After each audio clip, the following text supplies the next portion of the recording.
ਸਾਰਿਆਂ ਨੂੰ ਰਾਧਾ ਸਵਾਮੀ ਜੀ। ਤੁਸੀਂ ਜਿੱਥੇ ਵੀ ਹੋਵੋਗੇ ਸਾਰੇ ਖੁਸ਼ ਹੋਵੋਗੇ, ਇਹੀ ਮੈਂ ਆਸ਼ਾ ਕਰਦਾ ਹਾਂ। ਦਿੱਲੀ ਸਤਸੰਗ ਸੈਂਟਰ ਤੋਂ ਬਾਅਦ ਪਾਰਟੀ ਸੈਂਟਰ ਜਿਹੜਾ ਸਤਸੰਗ ਹੋਇਆ ਸੀ, ਉਸ ਤੋਂ ਬਾਅਦ ਲਗਾਤਾਰ ਹਜ਼ੂਰ ਜੀ ਤੇ ਬਾਬਾ ਜੀ ਨੇ ਆਪਣੇ ਦਰਸ਼ਨਾਂ ਦਾ ਪ੍ਰੋਗਰਾਮ ਕੀਤਾ ਹੈ ਤੇ ਲਗਾਤਾਰ ਇਹ ਜਿਹੜਾ ਦਰਸ਼ਨਾਂ ਦਾ ਪ੍ਰੋਗਰਾਮ ਸੀ ਇਹ ਚੱਲਿਆ ਹੈ। ਬਾਬਾ ਜੀ ਸਾਊਥ ਇੰਡੀਆ ਦੀ ਤਰਫ ਗਏ ਨੇ ਤੇ ਹਜ਼ੂਰ ਜੀ ਡੇਰੇ ਆਂਦੇ ਜਿਹੜੇ ਸੈਂਟਰ ਬੀਚ ਦੇ ਵਿੱਚ ਪੈਂਦੇ ਹਨ ਉਹਨਾਂ ਦੇ ਵਿੱਚ ਉਹਨਾਂ ਨੇ ਆਪਣੇ ਦਰਸ਼ਨ ਬਖਸ਼ੇ, ਪੈਦਲ ਦਰਸ਼ਨ, ਤੇ ਕੁਝ ਸੈਂਟਰਾਂ ਦੇ ਵਿੱਚ ਕੁਐਸਚਨ ਆਨਸਰ ਵੀ ਕੀਤੇ ਹਨ। ਕੁਝ ਸੈਂਟਰਾਂ ਦੇ ਕੁਐਸਚਨ ਆਨਸਰ ਕੋਲ ਆਏ ਨੇ, ਤੁਹਾਡੇ ਨਾਲ ਸਾਂਝਾ ਕਰਨ ਲੱਗੇ ਆ। ਜਿਨ੍ਹਾਂ ਨੂੰ ਵੀ ਸੁਣਨੇ ਹੈ ਬੜੇ ਪਿਆਰ ਦੇ ਨਾਲ ਸੁਣ ਸਕਦੇ ਹੈ ਜੀ। ਪਹਿਲਾ ਮੈਂ ਤੁਹਾਡੇ ਨਾਲ ਸ਼ੇਅਰ ਕਰਨ ਲੱਗਾ ਹਾਂ ਮੋਹਾਲੀ ਪੰਜਾਬ ਦੇ ਕੁਐਸਚਨ ਆਨਸਰ। ਇੱਕ ਕੁਐਸਚਨ ਕਿਸੇ ਨੇ ਹਜ਼ੂਰ ਜੀ ਤੋਂ ਪੁੱਛਿਆ ਕਿ ਹਜ਼ੂਰ ਜੀ, ਜਦ ਮੈਂ ਭਜਨ ਸਿਮਰਨ ਤੋਂ ਉੱਠਦਾ ਹਾਂ, ਮੈਂ ਇਸ ਜਹਾਨ ਦੇ ਵਿੱਚ, ਇਸ ਵਰਲਡ ਦੇ ਵਿੱਚ, ਸੰਸਾਰ ਦੇ ਵਿੱਚ ਖੋ ਜਾਂਦਾ ਹਾਂ, ਇਹ ਮੈਂ ਕੀ ਕਰ ਸਕਦਾ ਹਾਂ? ਹਜ਼ੂਰ ਜੀ ਨੇ ਜਵਾਬ ਦਿੱਤਾ ਕਿ ਬੇਟਾ, ਸਾਨੂੰ ਬੜੇ ਅਲਰਟਨੈਸ ਦੇ ਨਾਲ, ਸਾਵਧਾਨੀ ਦੇ ਨਾਲ ਆਪਣੇ ਆਪ ਨੂੰ ਭਜਨ ਸਿਮਰਨ ਦੇ ਉੱਤੇ ਬੈਠਣਾ ਹੈ। ਆਪਾਂ ਨੇ ਜਦ ਭਜਨ ਸਿਮਰਨ ਤੇ ਉੱਠਦੇ ਹਾਂ ਤੇ ਸਾਨੂੰ ਕੋਈ ਕੰਮ ਕਰਨਾ ਚਾਹੀਦਾ ਹੈ।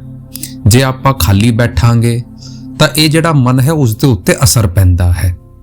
ਖਾਲੀ ਘਰ ਜਿਹੜਾ ਹੈ ਉਹ ਸ਼ੈਤਾਨ ਦਾ ਘਰ ਹੁੰਦਾ ਹੈ, ਇਹਦੇ ਵਿੱਚ ਖਿਆਲ ਆਉਂਦੇ ਨੇ ਤੇ ਸੋਚਣਾ ਸ਼ੁਰੂ ਕਰ ਦਿੰਦਾ ਹੈ। ਆਪਾਂ ਨੂੰ ਇਹਨੂੰ ਬਿਜ਼ੀ ਰੱਖਣਾ ਹੈ। ਜਿੰਨਾ ਆਪਾਂ ਇਹਨਾਂ ਨੂੰ ਬਿਜ਼ੀ ਰੱਖਾਂਗੇ, ਇਹਦਾ ਜਿਹੜਾ ਖਿਆਲ ਹੈ ਉਹ ਕੋਸ਼ਨਾ ਵੱਲ ਨਹੀਂ ਜਾਊਗਾ ਤੇ ਇਹਦਾ ਜਿਹੜਾ ਕੰਸੈਂਟਰੇਸ਼ਨ ਹੈ ਉਹ ਵਧੂਗਾ। ਫਿਰ ਅਗਲਾ ਸਵਾਲ, ਹਜ਼ੂਰ ਜੀ, ਮੈਂ ਜਦ ਭਜਨ ਸਿਮਰਨ ਤੇ ਬੈਠਦਾ ਹਾਂ ਤਾਂ ਮੇਰਾ ਜਿਹੜਾ ਸਿਮਰਨ ਹੈ ਉਹ ਜ਼ੁਬਾਨ ਤੋਂ ਚੱਲਦਾ ਹੈ, ਮਨ ਤੋਂ ਨਹੀਂ ਹੁੰਦਾ। ਹਜ਼ੂਰ ਜੀ ਨੇ ਜਵਾਬ ਦਿੱਤਾ ਕਿ ਬੇਟਾ ਦੇਖੋ, ਇਨੀਸ਼ੀਏਸ਼ਨ ਦੇ ਵਕਤ, ਨਾਮਦਾਨ ਦੇ ਵਕਤ ਜਿਹੜੀ ਜੁਗਤੀ ਤੁਹਾਨੂੰ ਸਮਝਾਈ ਗਈ ਸੀ ਉਸ ਦੇ ਨਾਲ ਤੁਹਾਨੂੰ ਕਰਨਾ ਹੈ। ਸਿਮਰਨ ਬੋਲਾਂ ਦੇ ਨਾਲ ਨਹੀਂ ਕਰਨਾ ਹੈ, ਸਿਮਰਨ ਮਨ ਦੇ ਨਾਲ ਕਰਨਾ ਹੈ। ਜਿਵੇਂ ਜਿਵੇਂ ਤੁਸੀਂ ਇਸ ਦੀ ਪ੍ਰੈਕਟਿਸ ਲਾਓਗੇ, ਇਹਦਾ ਅਭਿਆਸ ਕਰੋਗੇ, ਇਹ ਵੀ ਅਵਸਥਾ ਆਊਗੀ ਕਿ ਤੁਸੀਂ ਮਨ ਦੇ ਨਾਲ ਕਰੋਗੇ। ਆਪਾਂ ਨੇ ਪਰਖ ਦੇ ਵਿੱਚ ਨਹੀਂ ਪੈਣਾ ਹੈ। ਅਗਲਾ ਸਵਾਲ, ਹਜ਼ੂਰ ਜੀ, ਮੇਰੇ ਮਨ ਦੇ ਵਿੱਚ ਬਹੁਤ ਓਵਰ ਥਿੰਕਿੰਗ ਚੱਲਦੀ ਹੈ, ਮੈਂ ਬਹੁਤ ਸੋਚਦੀ ਹਾਂ, ਤਾਂ ਇਸ ਨੂੰ ਮੈਂ ਕਿਵੇਂ ਕੰਟਰੋਲ ਕਰ ਸਕਦੀ ਹਾਂ? ਹਜ਼ੂਰ ਜੀ ਨੇ ਜਵਾਬ ਦਿੱਤਾ ਕਿ ਬੇਟਾ, ਜਿਹੜਾ ਸਾਡਾ ਮਨ ਹੈ ਉਹ ਕੋਰੀ ਕਿਤਾਬ ਸੀ, ਇਹਦੀ ਕੋਈ ਹਸਤੀ ਨਹੀਂ ਸੀ। ਆਪਾਂ ਨੇ ਜਿਵੇਂ ਜਿਵੇਂ ਇਹਨਾਂ ਦੇ ਉੱਤੇ ਪ੍ਰਭਾਵ ਪਾਏ ਹਨ, ਇਹ ਇਹੋ ਜਿਹਾ ਬਣ ਗਿਆ ਹੈ। ਇਸ ਕਰਕੇ ਸਾਨੂੰ ਭਜਨ ਸਿਮਰਨ ਦਿੱਤਾ ਗਿਆ ਹੈ। ਆਪਾਂ ਜੇ ਭਜਨ ਸਿਮਰਨ ਕਰਾਂਗੇ, ਉਸ ਚੀਜ਼ ਦੇ ਉੱਤੇ, ਅਮਲ ਦੇ ਉੱਤੇ ਚੱਲਾਂਗੇ ਤਾਂ ਇਹ ਵੀ ਕੰਟਰੋਲ ਦੇ ਵਿੱਚ ਆਊਗਾ। ਆਪਾਂ ਨੇ ਕਰਨ ਦੀ ਲੋੜ ਹੈ। ਅਗਲਾ ਸਵਾਲ, ਹਜ਼ੂਰ ਜੀ, ਬਿਮਾਰੀ ਕਰਕੇ ਮੇਰਾ ਜਿਹੜਾ ਭਜਨ ਸਿਮਰਨ ਹੈ ਉਹ ਖਤਮ ਹੋ ਗਿਆ ਹੈ। ਹੁਣ ਮੈਥੋਂ ਕੰਸੈਂਟਰੇਸ਼ਨ ਨਹੀਂ ਹੁੰਦਾ। 2 ਮਹੀਨਿਆਂ ਤੋਂ ਮੇਰਾ ਭਜਨ ਸਿਮਰਨ ਚੰਗਾ ਚੱਲ ਰਿਹਾ ਸੀ, ਲੇਕਿਨ ਹੁਣ ਇਹ ਬਿਮਾਰੀ ਕਰਕੇ ਮੈਂ ਉਸ ਰਸਤੇ ਤੋਂ ਉੱਤੇ ਹਟ ਗਿਆ ਹਾਂ। ਮੈਂ ਕੀ ਕਰ ਸਕਦਾ ਹਾਂ? हुजूर जी ने कहा कि बेटा देखो, हम जो ये एक्सेप्ट कर लेते हैं अपनी लाइफ में अपनी तरफ से, तो मन वहीं जीत जाता है। हमने मन को हराना है। ये किवे हारूगा बेटा, जद आप इस चीज ਨੂੰ रोज करांगे। आपे पावे थोड़ा करिए पावे ज्यादा करिए, आपने नागा नहीं देना है। आपने परमार्थ ਨੂੰ प्रायोरिटाइज करना है, इस ਨੂੰ प्राथमिकता देनी है। जे आप करांगे, अपने वल्लों करांगे तो मालिक साडी संभाल करूगा। आपने अपने वल्लों हार नहीं मननी है, आपने मजबूत बनना है। अगला सवाल, हुजूर जी, जब मैं 3 वजे अमृत वेले दे विच भजन सिमरन दे लई उठदी हां तां मैं डर जांदी हां। हुजूर जी ने जवाब दिता कि देखो, जे आपां इस चीज नूं डेली करांगे तां इह हैबिट बन जूगी। हैबिट बन जूगी, फिर साडा जिहड़ा मन है, जिहड़ी साडी बॉडी है, वो इस चीज नूं अडॉप्ट कर लूगी, तां फिर कोई प्रॉब्लम नहीं आऊगी। हुण जिहड़ी नवी अवस्था विच हुंदे हन तां सानूं डर भी लग जांदा है, साडी बॉडी रिएक्ट भी करती है। लेकिन जिवें जिवें आपां इस नूं करांगे, प्रैक्टिस दे विच लेके आवांगे, ये अपने आप उस अवस्था दे विच आ जाऊगा। फिर किसी ने सवाल पूछा कि हुजूर जी, जब मैं भजन सिमरन दे विच बैठदी हां ਤਾਂ ਕੰਮਕਾਜ ਦੇ ਖਿਆਲ ਆਉਂਦੇ ਨੇ। ਹਜ਼ੂਰ ਜੀ ਨੇ ਕਿਹਾ ਕਿ ਬੇਟਾ ਸਾਨੂੰ ਕੋਈ ਵੀ ਚੀਜ਼ ਆਪਣੀ ਜ਼ਿੰਦਗੀ ਦੇ ਵਿੱਚ ਕਰਨੀ ਹੈ ਫੋਕਸ ਦੇ ਨਾਲ ਕਰਨੀ ਹੈ, ਜਦ ਹੀ ਆਪਾਂ ਨੂੰ ਉਸ ਦਾ ਫਾਇਦਾ ਮਿਲੂਗਾ। ਇੱਕ ਦਿਨ ਜਦ ਆਪਾਂ ਇਸ ਚੀਜ਼ ਨੂੰ ਕਰਦੇ ਰਵਾਂਗੇ, ਫੋਕਸ ਕੰਸੈਂਟਰੇਸ਼ਨ ਵਧਾਵਾਂਗੇ, ਟਾਈਮ ਦੇਵਾਂਗੇ, ਤਾਂ ਉਹ ਅਵਸਥਾ ਵੀ ਆਊਗੀ ਜਦ ਆਪਾਂ ਇਸ ਖਿਆਲ ਤੋਂ ਉੱਪਰ ਨਿਕਲ ਜਾਣਗੇ। ਫਿਰ ਸਾਨੂੰ ਖਿਆਲ ਵੀ ਪਰਮਾਰਥ ਦੇ ਆਉਣਗੇ ਤੇ ਸਾਨੂੰ ਉਹੀ ਚੀਜ਼ ਦਿਖੂਗੀ ਜਿਹੜੀ ਆਪਾਂ ਦੇਖਣਾ ਚਾਹੁੰਦੇ ਹਾਂ। ਇਹ ਹੁਣ ਮਨ ਦਾ ਜਿਹੜਾ ਦਰਿਆ ਹੈ, ਇਸ ਤੋਂ ਪਾਰ ਨਿਕਲਣ ਦਾ ਇੱਕੋ ਹੀ ਤਰੀਕਾ ਹੈ, ਉਹ ਭਜਨ ਸਿਮਰਨ। ਅਗਲਾ ਸਵਾਲ, ਇੱਕ ਬਜ਼ੁਰਗ ਸੀਗੇ, ਉਹਨਾਂ ਨੇ ਕਿਹਾ ਕਿ ਹਜ਼ੂਰ ਜੀ ਮੈਂ ਚਾਹੁੰਦਾ ਕਿ ਮੇਰੇ ਬੱਚੋਂ ਨੂੰ ਨਾਮਦਾਨ ਮਿਲ ਜਾਵੇ, ਬਹੁਤ ਦਿਨਾਂ ਤੋਂ ਟਰਾਈ ਕਰ ਰਹੇ ਨੇ। ਤਾਂ ਹਜ਼ੂਰ ਜੀ ਨੇ ਕਿਹਾ ਕਿ ਦੇਖੋ ਮਾਲਿਕ ਤੇ ਵਿਸ਼ਵਾਸ ਰੱਖੋ, ਉਹ ਮਾਲਿਕ ਬਿਹਤਰ ਜਾਣਦਾ ਹੈ ਸਾਡੇ ਵਾਸਤੇ ਕੀ ਚੰਗਾ ਹੈ, ਜੋ ਉਹ ਠੀਕ ਸਮਝੇਗਾ ਉਹ ਸਾਡੇ ਵਾਸਤੇ ਕਰੂਗਾ, ਸਾਨੂੰ ਪਰਖਾ ਦੇ ਵਿੱਚ ਪਰਨ ਦੀ ਲੋੜ ਨਹੀਂ ਹੈ। ਫਿਰ ਬਾਅਦ 'ਚ ਹਜ਼ੂਰ ਜੀ ਨੇ ਉਹਨਾਂ ਨੂੰ ਇੱਕ ਬਖਸ਼ੀਸ਼ ਦਿੱਤੀ ਕਿ ਕੋਈ ਨਾ, ਮੈਂ ਤੁਹਾਡੀ ਗੱਲ ਨੂੰ ਐਕਸੈਪਟ ਕਰਦਾ ਹਾਂ, ਤੁਸੀਂ ਸੈਕਟਰੀ ਸਾਹਿਬ ਦੇ ਨਾਲ ਗੱਲ ਕਰ ਲਓ, ਤੁਹਾਨੂੰ ਪਰਚੀ ਮਿਲ ਜਾਵੇਗੀ ਤੇ ਨਾਮਦਾਨ ਵੀ ਮਿਲ ਜਾਵੇਗਾ। ਤਾਂ ਇਹ ਕੁਐਸਚਨ ਆਨਸਰ ਦੇ ਵਿੱਚ ਵੇਖਣ ਨੂੰ ਮਿਲਿਆ ਕਿ ਹਜ਼ੂਰ ਜੀ ਨੇ ਉੱਥੇ ਹੀ ਉਹਨਾਂ ਨੂੰ ਬਖਸ਼ੀਸ਼ ਦੇ ਦਿੱਤੀ, ਬਹੁਤ ਵੱਡੀ ਗੱਲ ਹੈ। ਅਗਲਾ ਸਵਾਲ, ਹਜ਼ੂਰ ਜੀ ਮੇਰੀ ਜਿਹੜੀ ਉਮਰ ਹੈ ਹੁਣ ਨਾਮਦਾਨ ਦੀ ਨਹੀਂ ਹੈ, ਤਾਂ ਮੈਂ ਕੀ ਕਰ ਸਕਦੀ ਹਾਂ ਇਸ ਵੇਲੇ? ਹਜ਼ੂਰ ਜੀ ਨੇ ਕਿਹਾ ਕਿ ਬੇਟਾ ਸਾਨੂੰ ਜਿੰਨਾ ਚਿਰ ਨਾਮਦਾਨ ਨਹੀਂ ਮਿਲਦਾ ਆਪਾਂ ਮਾਹੌਲ ਤਾਂ ਬਣਾ ਸਕਦੇ ਹਾਂ, ਆਪਾਂ ਚੰਗੀ ਡਾਟਰ ਬਣੀਏ, ਚੰਗਾ ਬੇਟਾ ਬਣੀਏ, ਸਾਨੂੰ ਚੰਗਾ ਇਨਸਾਨ ਬਣਨ ਦੀ ਲੋੜ ਹੈ। ਜੇ ਆਪਾਂ ਆਪਣੀ ਨੀਂਹ ਇਹੋ ਜਿਹੀ ਬਣਾਵਾਂਗੇ, ਚੰਗੇ ਇਨਸਾਨ ਬਣਾਂਗੇ, ਉਸ ਅਵਸਥਾ ਦੇ ਵਿੱਚ ਪਹੁੰਚਾਂਗੇ, ਤਾਂ ਅੱਗੇ ਜਾ ਕੇ ਜਦ ਸਾਨੂੰ ਨਾਮਦਾਨ ਮਿਲੂਗਾ ਤਾਂ ਸਾਨੂੰ ਇੰਨੀ ਡਿਫਿਕਲਟੀ ਨਹੀਂ ਆਉਣਗੀ, ਬੜੇ ਆਰਾਮ ਦੇ ਨਾਲ ਆਪਾਂ ਉਸ ਚੀਜ਼ ਨੂੰ ਨਿਭਾ ਸਕਾਂਗੇ। ਲੇਕਿਨ ਹੋਵੇਗਾ ਸਾਡੀ ਕਰਨੀ ਦੇ ਨਾਲ, ਕਰਾਂਗੇ ਉਸ ਚੀਜ਼ ਦੇ ਉੱਤੇ, ਅਮਲ ਦੇ ਉੱਤੇ ਲਾਵਾਂਗੇ ਤਾਂ ਬੇਟਾ ਸਾਰਾ ਕੁਝ ਬਣੂਗਾ। ਹੁਣ ਸਾਨੂੰ ਨੀਂਹ ਬਣਾਉਣ ਦੀ ਲੋੜ ਹੈ, ਆਪਾਂ ਨੀਂਹ ਬਣਾਵਾਂਗੇ ਤਾਂ ਅੱਗੇ ਦੀ ਜਿਹੜੀ ਸਾਡੀ ਚੀਜ਼ ਹੈ ਉਹ ਚੰਗੀ ਹੋ ਜਾਵੇਗੀ। ਅਗਲਾ ਸਵਾਲ, ਹਜ਼ੂਰ ਜੀ ਭਜਨ ਕਰਦੇ ਕਰਦੇ ਮੈਨੂੰ ਬਾਬਾ ਜੀ ਦੀ ਯਾਦ ਆ ਜਾਂਦੀ ਹੈ ਤੇ ਮੈਂ ਉਹਨਾਂ ਦੇ ਖਿਆਲ ਦੇ ਵਿੱਚ ਹੀ ਚਲੀ ਜਾਂਦੀ ਹੈ। ਹਜ਼ੂਰ ਜੀ ਨੇ ਕਿਹਾ ਕਿ ਬੇਟਾ ਇਹ ਤਾਂ ਬਹੁਤ ਚੰਗੀ ਗੱਲ ਹੈ, ਇਹ ਤਾਂ ਭਾਗਾਂ ਵਾਲਿਆਂ ਨੂੰ ਮਿਲਦਾ ਹੈ, ਸਾਨੂੰ ਬੇਟਾ ਕਦਰ ਕਰਨੀ ਹੈ ਤੇ ਹਜਮ ਕਰਨਾ ਹੈ। ਫਿਰ ਅਗਲਾ ਸਵਾਲ, ਹਜ਼ੂਰ ਜੀ ਮੇਰੀ ਸਾਈਕੈਟ੍ਰਿਕ ਸਰਜਰੀ ਹੋਈ ਸੀ, ਦਿਮਾਗ ਦੀ ਸਰਜਰੀ ਹੋਈ ਸੀ, ਤਾਂ ਕਰਕੇ ਮੇਰੀਆਂ ਅੱਖਾਂ ਤੇ ਵੀ ਅਸਰ ਪੈ ਗਿਆ ਹੈ। ਆਈ ਟਰਾਈਡ 4 times ਫॉर ਇਨੀਸ਼ੀਏਸ਼ਨ, ਮੈਂ 4 ਵਾਰ ਨਾਮਦਾਨ ਦੇ ਲਈ ਲੱਗ ਚੁੱਕਾ ਹਾਂ, ਲੇਕਿਨ ਮੈਨੂੰ ਨਾਮਦਾਨ ਦੀ ਪਰਚੀ ਨਹੀਂ ਮਿਲੀ ਹੈ, ਮੇਰੇ ਉੱਤੇ ਬਖਸ਼ੀਸ਼ ਕਰੋ। ਹਜ਼ੂਰ ਜੀ ਨੇ ਕਿਹਾ ਕਿ ਕੋਈ ਨਾ, ਤੁਸੀਂ ਦੁਬਾਰਾ ਟਰਾਈ ਕਰੋ, ਮੈਂ ਸੈਕਟਰੀ ਸਾਹਿਬ ਨੂੰ ਕਹਿੰਦਾ ਹਾਂ ਕਿ ਤੁਹਾਨੂੰ ਪਰਚੀ ਮਿਲ ਜਾਵੇ ਤੇ ਤੁਹਾਨੂੰ ਨਾਮਦਾਨ ਵੀ ਮਿਲ ਜਾਵੇਗਾ, ਫਿਕਰ ਕਰਨ ਦੀ ਲੋੜ ਨਹੀਂ ਹੈਗੀ ਆ। ਤੇ ਮੁਹਾਲੀ ਦੇ ਵਿੱਚ 2 ਬੰਦਿਆਂ ਨੂੰ ਅੱਜ ਹਜ਼ੂਰ ਜੀ ਨੇ ਕੁਐਸਚਨ ਆਨਸਰ ਦੇ ਵਿੱਚ ਹੀ ਆਪਣੀ ਮੌਜ ਬਖਸ਼ ਦਿੱਤੀ ਤੇ ਉਹਨਾਂ ਨੂੰ ਨਾਮਦਾਨ ਦੀ ਪਰਚੀ ਲਈ ਹੁਕਮ ਦੇ ਦਿੱਤਾ। ਤੇ ਇਹ ਵੀ ਮੁਰਸ਼ਿਦ ਦਾ ਕਮਾਲ ਹੁੰਦਾ ਹੈ ਕਿ ਮੁਰਸ਼ਿਦ ਕਦ ਕਿਸ ਨੂੰ ਕਿੱਥੇ ਬੁਲਾ ਕੇ ਉਹ ਚੀਜ਼ ਕਰ ਦਿੰਦਾ ਹੈ। ਇਹ ਵੀ ਦੇਖੋ, ਇਹ ਵੀ ਕੋਇਨਸੀਡੈਂਸ ਹੀ ਹੈ ਕਿ ਉਹਨਾਂ ਦਾ ਕੁਐਸਚਨ ਆਨਸਰ ਦੇ ਵਿੱਚ ਨੰਬਰ ਵੀ ਆ ਗਿਆ ਤੇ ਇਹ ਹਜ਼ੂਰ ਜੀ ਨੇ ਬਖਸ਼ਿਸ਼ ਵੀ ਕਰ ਦਿੱਤੀ। ਤੇ ਇਹ ਵੀ ਇਸ ਮਾਲਿਕ ਦੀ ਮੌਜ ਹੁੰਦੀ ਹੈ, ਨਾ ਉਹ ਕੁਐਸਚਨ ਆਨਸਰ ਦੇ ਵਿੱਚ ਆਉਂਦੇ, ਨਾ ਹਜ਼ੂਰ ਜੀ ਉਹਨਾਂ ਨੂੰ ਬਖਸ਼ਿਸ਼ ਕਰਦੇ, ਤੇ ਵੀ ਇਸ ਮਾਲਿਕ ਦੀ ਮੌਜ ਹੁੰਦੀ ਹੈ। ਹੁਣ ਆਪਾਂ ਗੱਲ ਕਰਨ ਲੱਗੇ ਆ ਜਲੰਧਰ ਦੇ ਜਿਹੜੇ ਕੁਐਸਚਨ ਆਨਸਰ ਨੇ ਉੱਥੇ ਦੀ। ਜਲੰਧਰ ਦੇ ਵਿੱਚ ਕੁਐਸਚਨ ਪੁੱਛਿਆ ਗਿਆ ਕਿ ਹਜ਼ੂਰ ਜੀ ਜਦ ਕੋਈ ਆਦਮੀ ਕਿਸੇ ਔਰਤ ਨੂੰ ਮਾੜਾ ਬੋਲਦਾ ਹੈ ਤਾਂ ਕੀ ਕਰਮ ਬਣਦੇ ਆ? ਆਦਮੀ ਔਰਤ ਜਦ ਇੱਕ ਦੂਜੇ ਨੂੰ ਮਾੜਾ ਬੋਲਦੇ ਆ, ਉਹਨਾਂ ਦਾ ਸਵਾਲ ਥੋੜਾ ਜਿਹਾ ਕਪਲ ਰਿਲੇਟਡ ਸੀਗਾ। ਤਾਂ ਹਜ਼ੂਰ ਜੀ ਨੇ ਕਿਹਾ ਕਿ ਦੇਖੋ ਬੇਟਾ, ਸਾਨੂੰ ਸਮਝਣੇ ਦੀ ਜ਼ਰੂਰਤ ਹੈ ਜਿਹੜਾ ਵੀ ਆਪਾਂ ਕਰ ਰਹੇ ਹਨ ਆਪਣੀ ਜ਼ਿੰਦਗੀ ਦੇ ਵਿੱਚ, ਉਸ ਦਾ ਭੁਗਤਾਨ ਤਾਂ ਬੇਟਾ ਸਾਨੂੰ ਕਰਨਾ ਪਊਗਾ। ਜੋ ਵੀ ਇੱਕ ਦੂਜੇ ਦੇ ਵਾਸਤੇ ਆਪਾਂ ਕਰਦੇ ਆ ਉਸ ਦਾ ਹਿਸਾਬ ਕਿਤਾਬ ਤਾਂ ਹੋਵੇਗਾ। ਲੇਕਿਨ ਸਾਨੂੰ ਇਹ ਵੀ ਸਮਝਣ ਦੀ ਲੋੜ ਹੈ ਕਿ ਬੇਟਾ ਦੇਖੋ, ਜੇ ਇੱਕ ਮੁਰਖ ਬਣ ਜਾਂਦਾ ਹੈ ਤਾਂ ਦੂਜਿਆਂ ਨੂੰ ਬਣਨ ਦੀ ਤਾਂ ਲੋੜ ਨਹੀਂ ਹੈ, ਇੱਕ ਨੂੰ ਤਾਂ ਸਮਝਦਾਰੀ ਦਿਖਾਣੀ ਚਾਹੀਦੀ ਹੈ ਬੇਟਾ। ਦੇਖੋ ਕਿਹਾ ਜਾਂਦਾ ਹੈ ਵਾਈਜ਼ ਮੈਨ ਆਲਵੇਜ਼ ਸਾਇਲੈਂਟ, ਕਿ ਜੋ ਸਮਝਦਾਰ ਇਨਸਾਨ ਹੁੰਦਾ ਹੈ ਉਹ ਹਮੇਸ਼ਾ ਚੁੱਪ ਦੀ ਕਦਰ ਕਰਦਾ ਹੈ, ਉਹ ਚੁੱਪ ਰਹਿੰਦਾ ਹੈ। ਤੇ ਸਾਨੂੰ ਉਸ ਅਵਸਥਾ ਦੇ ਵਿੱਚ ਜਾਣਾ ਹੈ। ਸੰਤਾਂ ਮਹਾਂਪੁਰਖਾਂ ਨੇ ਵੀ ਸਾਨੂੰ ਇਹੀ ਸਮਝਾਇਆ ਹੈ ਕਿ ਚੁੱਪ ਰਹੋ, चुप दे विच बहुत ताकत है बेटा। ये कानून है, अटल कानून है इस संसार दा कि बेटा सच दी हमेशा जित हुंदी है। भावे थोड़ी देर लग जावे पर जित हमेशा सच दी होवेगी। उस मालिक दे उत्ते विश्वास रखो ते अपने आप दी अवस्था इहो जी बनाओ कि साडे वल्लों ना कोई गलत काम होवे। जे आपां उस अवस्था दे विच पहुंचांगे, उस अवस्था नूं बनावांगे, वो मालिक साडी संभाल करूगा। चिंता ना करो।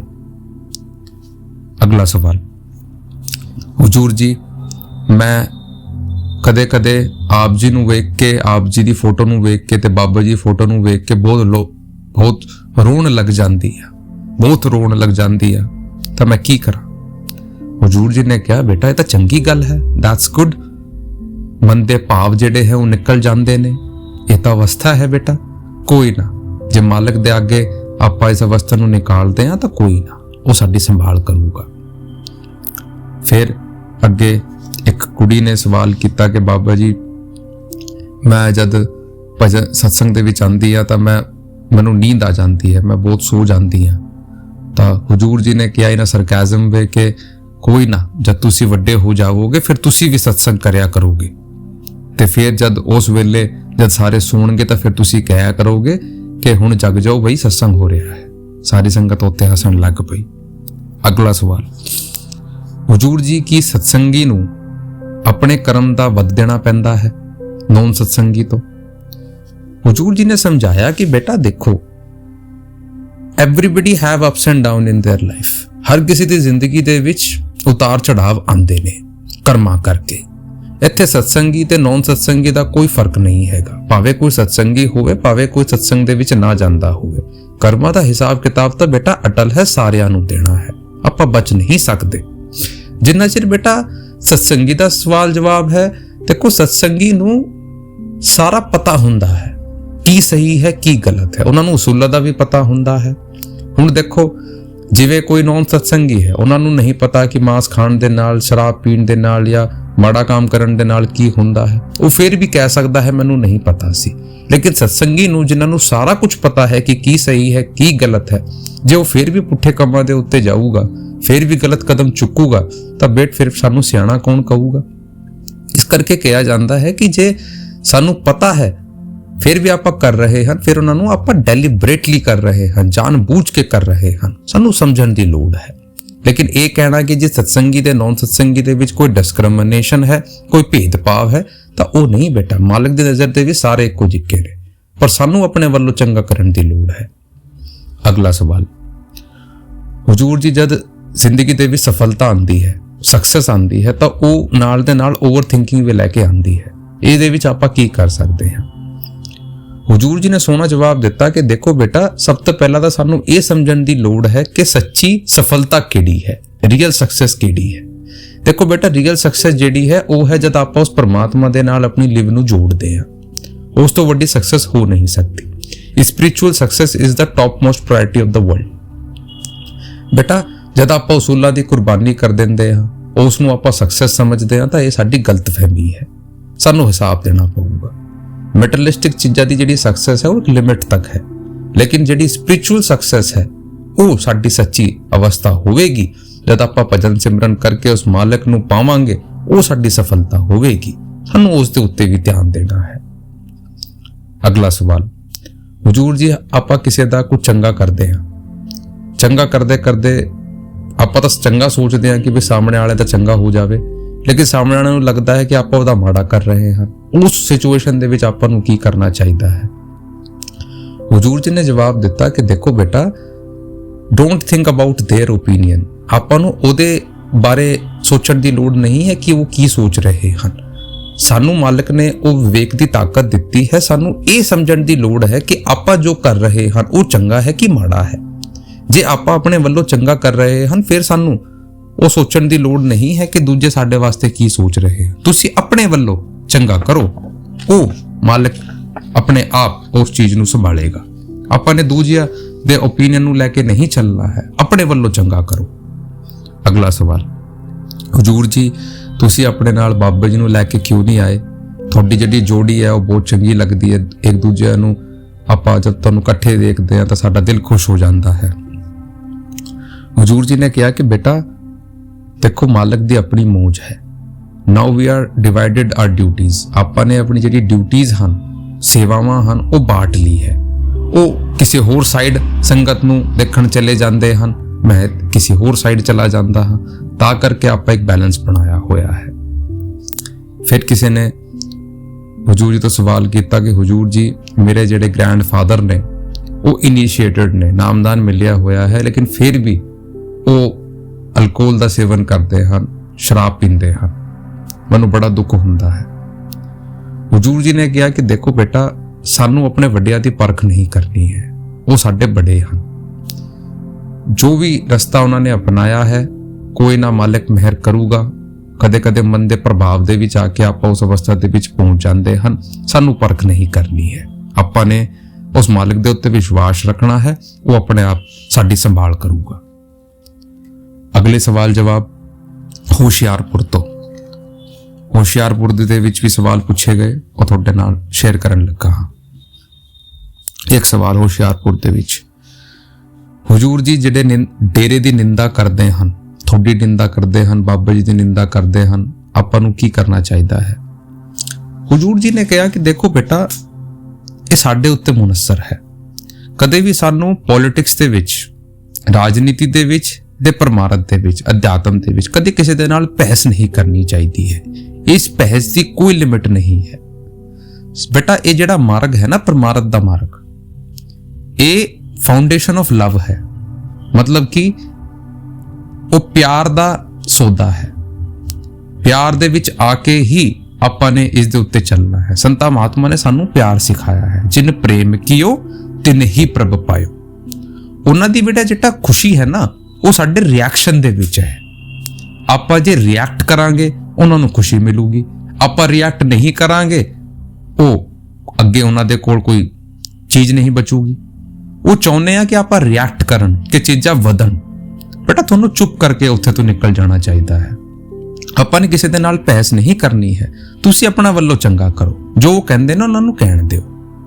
ਅਗਲਾ ਸਵਾਲ, ਹਜ਼ੂਰ ਜੀ ਸੇਵਾ ਬਣਾਈ ਜਾਂਦੀ ਹੈ, ਕਿਉਂ, ਕਿਸ ਕਰਕੇ?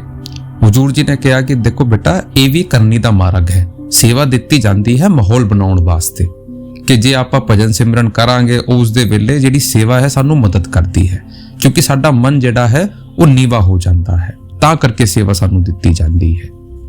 ਅਗਲਾ ਸਵਾਲ, ਹਜ਼ੂਰ ਜੀ ਅੱਜ ਦੇ ਟਾਈਮ ਦੇ ਵਿੱਚ ਆਪਾਂ ਦੇਖਣ ਨੂੰ ਮਿਲਦਾ ਹੈ ਕਿ ਗਰੀਬ ਹੋਰ ਗਰੀਬ ਹੁੰਦਾ ਜਾ ਰਿਹਾ ਹੈ ਤੇ ਅਮੀਰ ਹੋਰ ਅਮੀਰ ਹੁੰਦਾ ਜਾ ਰਿਹਾ ਹੈ। ਉਹਨਾਂ ਦੀ ਅਵਸਥਾ ਹੋਰ ਚੰਗੀ ਹੋ ਰਹੀ ਹੈ। ਹਜ਼ੂਰ ਜੀ ਨੇ ਕਿਹਾ ਕਿ ਦੇਖੋ ਬੇਟਾ ਮਾਲਿਕ ਸਾਰਿਆਂ ਦੀ ਬਿਹਤਰੀ ਚਾਹੁੰਦਾ ਹੈ, ਇਹ ਕਰਮਾਂ ਦਾ ਖੇਡ ਹੈ। ਲੇਕਿਨ ਬੇਟਾ ਤੁਸੀਂ ਅੱਜ ਦੇਖੋ ਲੋਕੀ ਇਲੀਗਲ ਚੀਜ਼ ਕਰ ਰਹੇ ਹਨ, ਗਲਤ ਕੰਮ ਕਰਦੇ ਹਨ, ਉਸ ਤੋਂ ਫਿਰ ਚੀਜ਼ਾਂ ਉਹਨਾਂ ਇਕੱਠੀ ਕਰਦੇ ਹਨ। ਬੇਟਾ ਹਿਸਾਬ ਕਿਤਾਬ ਤਾਂ ਦੇਣਾ ਪਊਗਾ। ਉਹਨਾਂ ਤੋਂ ਪੁੱਛੋ ਜਿੰਨੇ ਵੱਡੇ ਵੱਡੇ ਘਰ ਦੇ ਵਿੱਚ ਰਹਿ ਰਹੇ, ਉਹਨਾਂ ਦੇ ਕੋਲ ਚੰਗੀ ਨੀਂਦ ਨਹੀਂ ਹੈ, ਚੰਗਾ ਸਕੂਨ ਨਹੀਂ ਹੈ। ਕਦੇ ਉਹਨਾਂ ਦੀ ਗੱਡੀ ਨਿਲਾਮ ਹੁੰਦੀ ਹੈ, ਕਦੇ ਉਹਨਾਂ ਦੀ ਕੋਠੀਆਂ ਨਿਲਾਮ ਹੁੰਦੀ ਹੈ। ਬੇਟਾ ਸਾਨੂੰ ਉਹ ਚੀਜ਼ ਕਰਨੀ ਹੈ ਜਿਹੜੀ ਆਪਣੇ ਆਪ ਨੂੰ ਵੀ ਖੁਸ਼ੀ ਦੇਵੇ ਤੇ ਦੂਜਿਆਂ ਨੂੰ ਵੀ ਖੁਸ਼ੀ ਦੇਵੇ। ਜੋ ਵੀ ਕੰਮ ਆਪਾਂ ਕਰਦੇ ਹਾਂ ਜਿਹਦੇ ਵਿੱਚ ਦੂਜਿਆਂ ਨੂੰ ਹਰਟ ਨਹੀਂ ਕਰਦੇ, ਕਿਸੇ ਨੂੰ ਬੁਰਾ ਨਹੀਂ ਕਹਿੰਦੇ, ਲੋਕੀ ਉਸ ਚੀਜ਼ ਤੋਂ ਖੁਸ਼ ਹੁੰਦੇ ਹਨ, ਆਪਾਂ ਨੇ ਉਹ ਚੀਜ਼ ਕਰਨੀ ਹੈ। ਆਪਾਂ ਨੇ ਹੱਕ ਹਲਾਲ ਦੀ ਕਮਾਈ ਕਰਕੇ ਖਾਣੀ ਹੈ, ਉਹੀ ਸਾਡੀ ਅਵਸਥਾ ਬਣੂਗੀ।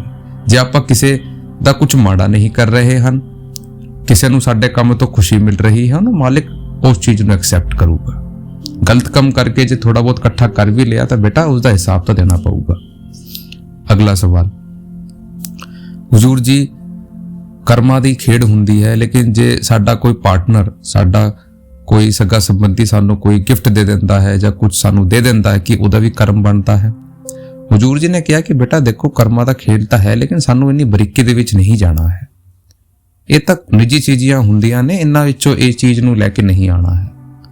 ਆਪਣੇ ਆਪ ਨੂੰ ਇਤਨਾ ਡੀਪ ਐਨਾਲਿਸਿਸ ਦੇ ਵਿੱਚ ਨਹੀਂ ਲੈ ਕੇ ਆਉਣਾ ਹੈ ਕਿ ਆਪਾਂ ਇਸ ਚੀਜ਼ ਦੇ ਵਿੱਚ ਫਸੇ ਰਹਿ ਜਾਈਏ। ਸਾਨੂੰ ਸਮਝਣ ਦੀ ਲੋੜ ਹੈ।